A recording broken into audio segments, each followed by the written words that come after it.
Hi. Have you heard about these 10 people who escaped from a jail in New Orleans? Anyway, hi, my name is Jenny. I talk about random things that pop into my head.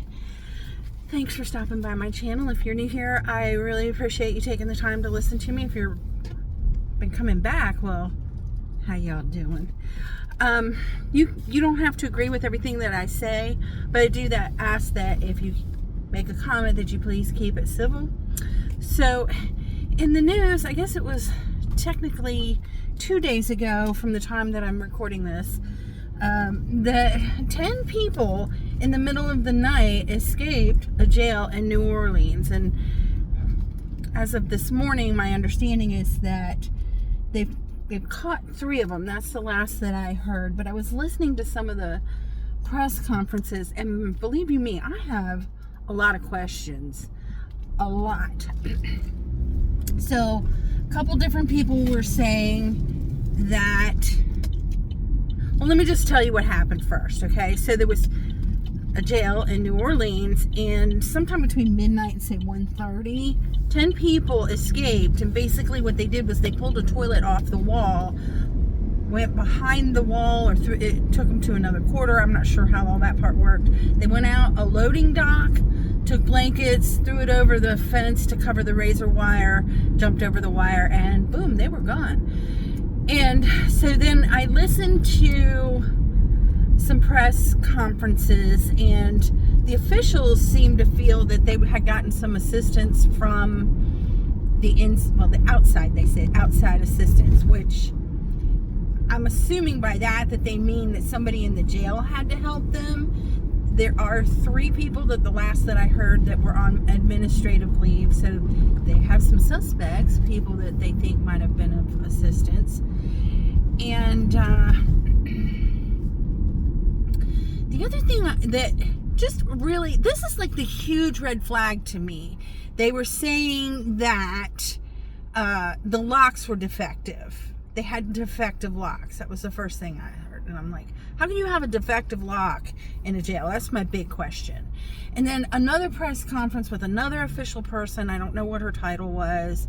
She was saying that she had been going to the board or whoever it is that they have to get approval for funding to get these locks fixed, and nobody was addressing it for her.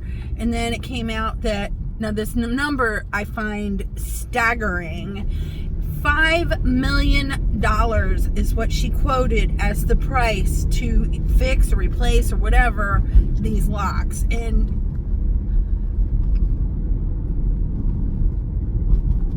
I'm just appalled, okay? I'm appalled. I mean, how can you have a jail without locks? And there's so many questions, okay? That's the first one. You have to have locks in a jail, okay? To keep people from getting out and get people, keep people from getting in. That's just number 1 part of detaining somebody, or housing detainees. You've got to have locks. And that makes no sense to me at all. And there's a video showing somebody, their doors slid on a track. They didn't open, like the doors, most doors in houses do, in and out.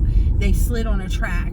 And he was trying to explain how they could get them to jump the track. Like, this is just so wrong on so many levels. Like, I just don't understand how any kind of prison can operate without locks. It makes no sense to me. And $5 million. Now, I'm not a construction worker, and I'm not any kind of a penal system expert, but $5 million seems like you could probably build a whole new section on the jail for $5 million. Besides the fact that it seems to me that lock maintenance, or should be part of your routine maintenance in a jail, just like you maintain your heating system and your water system and the roof and the grounds, all these things. So that just, I don't get it. I really do not get that.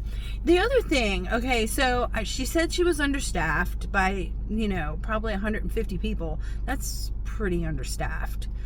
I'm wondering if this lady was exaggerating numbers. She may have been, because she seemed kind of flustered. Of course, she probably is flustered. The whole place is probably flustered right now when 10 people just walk out of your facility. I'm sure they are. But and there's probably a little CYA going on too. So, she said she's understaffed. I get it. But there's certain, one person is watching the pod or whatever they call that unit where they were, and had to leave, for whatever reason. And I understand that, because, nature calls, or by law they have to give them breaks and things like that. But,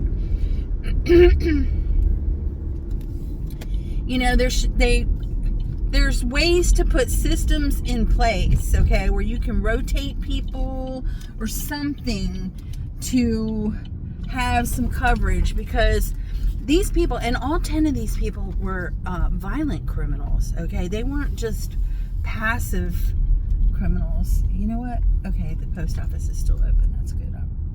Right. Today's Saturday. They're not passive, okay? They might be closed. I didn't even think today's Saturday. Oh, well.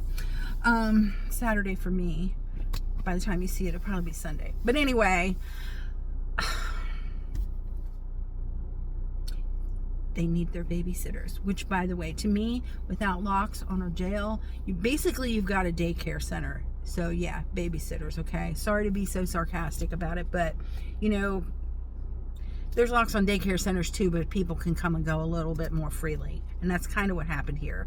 So yeah, the guy left for some reason, and gotta tell you the truth, when you're stuck in one place day after day after day, and you see it when you hear about all these other escapes and different kinds of crimes that people commit, which escape is a crime,